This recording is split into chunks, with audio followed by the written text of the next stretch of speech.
दिन भाई लिटरली मेरी आंखों में आंसू आ गए थे। राम राम भाई सभी को। आज मेरी जिंदगी का एक बहुत महत्वपूर्ण दिन है।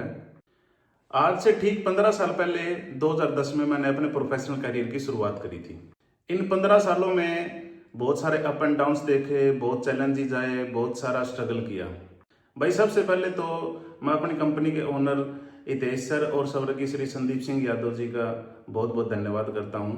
और भाई मेरे प्रोफेशनल करियर में किसी के योगदान का नाम यदि सुनहरे अक्षरों में लिखा जाएगा तो वो नाम है भाई अरविंदर सर, जिन्होंने प्रोफेशनली और पर्सनली हमेशा मुझे फुल सपोर्ट किया। इसके अलावा भाई मोहित सर है, पंकज है, जतिन सर है, दिनेश भाटी है और भी बहुत सारे हैं जिनके साथ में हम मिलजुल के रहे। कुछ पर्सनल लोग भी मिले, जैसे भाई अनिल शोकंद है, अजीत भाई है, छोटे भाई जैसे सुनील शोकंद है, प्रवीण दलाल है, विकास यादव है, नरेंद्र यादव है, मुकेश भाई है, विकास गोयत है, निशु कैरो है जो पीडब्ल्यूडी में अभी जेई लगा हुआ है। और भी भाई सैकड़ों नाम है, शायद सबका नाम मैं यहाँ पे शायद नहीं ले पाऊंगा, लेकिन उन सब का भी मेरी लाइफ में एक बहुत बड़ा कंट्रीब्यूशन रहा है। 2019 में जिंदगी ने एक ऐसा यू टर्न मार दिया था कि उस टाइम पे अनिल शोकंद ने मुझे बहुत सपोर्ट किया था और जो हेल्प उस टाइम पे उसने मुझे करी थी, शायद उसका एहसान मैं कभी कोई भी चीज देके चुका भी नहीं पाऊंगा। इन सब के अलावा भाई एक सच्चा, अच्छा और प्यारा दोस्त भी मिला, पुष्पेंद्र सिंह शेखावत, जिसके साथ मैं अपनी पर्सनल प्रॉब्लम्स को बिना किसी झिझक के मैं अपनी कमियों को शेयर कर सकता हूं। क्योंकि आजकल यदि आप लोगों को अपनी पर्सनल प्रॉब्लम या अपनी कमी बताओगे ना, तो वो कभी न कभी भविष्य में या तो उसका फायदा उठाएंगे, नहीं तो मजाक तो जरूर उड़ाएंगे। पिछले 15 साल भाई काफी स्ट्रगल बने रहे हैं। हालांकि दुनिया में करोड़ों लोग हैं जिन्होंने मेरे से तो 1000 गुना स्ट्रगल किया होगा, लेकिन मेरी जो भी स्ट्रगल की थोड़ी बहुत कहानी है वो मैं आज आप लोगों के साथ में शेयर करना चाहता हूँ। कि एक बार बात है भाई, मैं महाराष्ट्र में था और मेरे पास 1100 रुपए थे।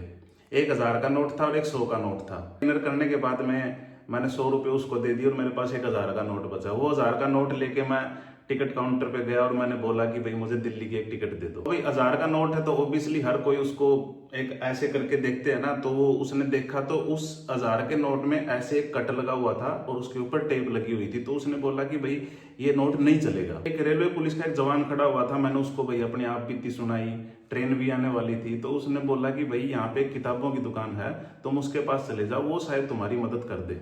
जब वो नोट उस किताब वाले को दिया तो भाई उसने भी मना कर दिया, क्योंकि भाई ऑब्वियसली बड़ा नोट है, 1000 रुपए की बहुत कीमत होती थी उस टाइम पे। तो उसने बोला कि भाई ये नोट नहीं चल पाएगा। तो मैंने उससे रिक्वेस्ट की कि भाई आप एक काम करो, मुझे आप इसके बदले 900 रुपए दे दो। फिर मैं 800 पे भी आ गया, 700 पे भी आ गया, लेकिन वो नहीं माना। फिर मैंने अंत में उसको ये बोला कि यार मेरी ट्रेन आने वाली है, आप एक काम करो, यहाँ से दिल्ली का किराया 222 रुपए है, आप मुझे इसके सिर्फ 222 रुपए दे दो और मैं दिल्ली पहुंच जाऊंगा। तो उसने नोट पकड़ लिया और मुझे उसने उस 1000 के नोट के बदले 100 के 10 नोट पूरे दे दिए। उस दिन भाई लिटरली मेरी आंखों में आंसू आ गए थे। वो कहते हैं ना कि जिंदगी में कुछ लोग है ना कई बार ऐसी मदद कर देते हैं कि उनके लिए थैंक यू या धन्यवाद जैसे शब्द है ना बहुत छोटे होते हैं। ऐसे ही 2011 में मैं एक बार लखनऊ में था दशहरे के टाइम पे, और मैंने होटल ले रखा था और मेरे भी वहां पे भी पैसे खत्म हो गए थे, क्योंकि सैलरी 5000 रुपये आती थी। कंपनी में बोला कि मेरे पैसे खत्म हो गए हैं, तो कंपनी वालों ने भी बोला कि भाई अब तो भाई जब छुट्टियां खत्म होंगी, जब बैंक खुलेंगे तभी पैसे ट्रांसफर कर पाएंगे। आज के टाइम पे तो गूगल पे, फोन पे से आप किसी को पैसे भेज भी सकते हो, पैसे मंगवा भी सकते हो, टिकट भी ऑनलाइन बुकिंग कर सकते हो। आज तो बहुत सारी फैसिलिटी बढ़ गई हैं। तो मैंने उस होटल वाले को रिक्वेस्ट किया कि भाई 2-3 दिन बाद है ना मेरे पास पैसे आ जाएंगे, तब तक आप मुझे रहने दो, मेरे पास सिर्फ खाने के पैसे ही बचे हैं। तो उसने बोला कि भाई देखो मैं भी यहाँ पे नौकरी करता हूँ, मैं ऐसे आपको नहीं रख पाऊंगा। तो भाई मेरे पास है ना एक टाइटन की घड़ी होती थी उस टाइम पे। मेरे साथ के कई दोस्तों को इस कहानी का पता भी है।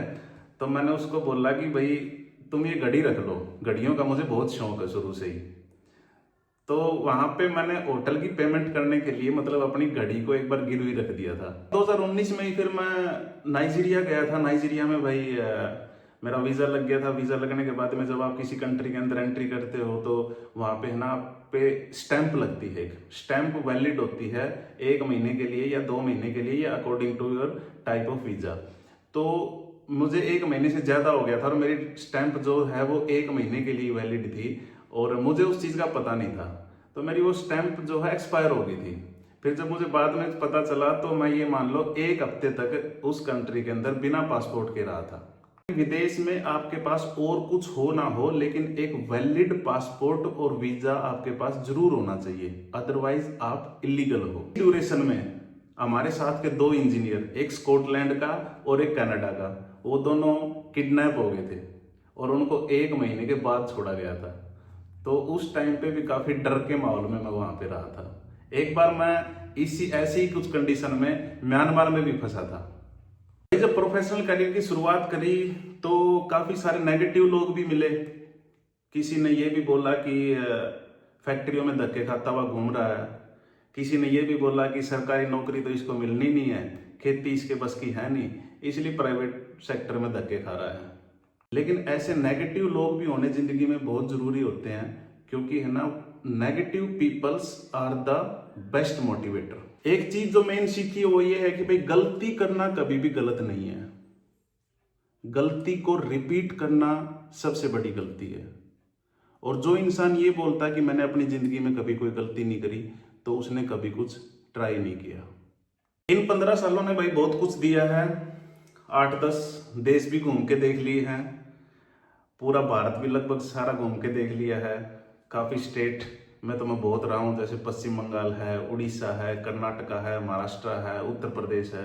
इनके अंदर तो एक यहाँ के लोगों के साथ में तो एक अलग ही जुड़ाव है मेरा। आने वाला समय देखो भाई कैसा रहता है। देखो चैलेंज तो आए हैं और चैलेंज आएंगे भी, लेकिन ये चैलेंज, ये स्ट्रगल ही आपको पकाते हैं, एक परिपक्व इंसान बनाते हैं।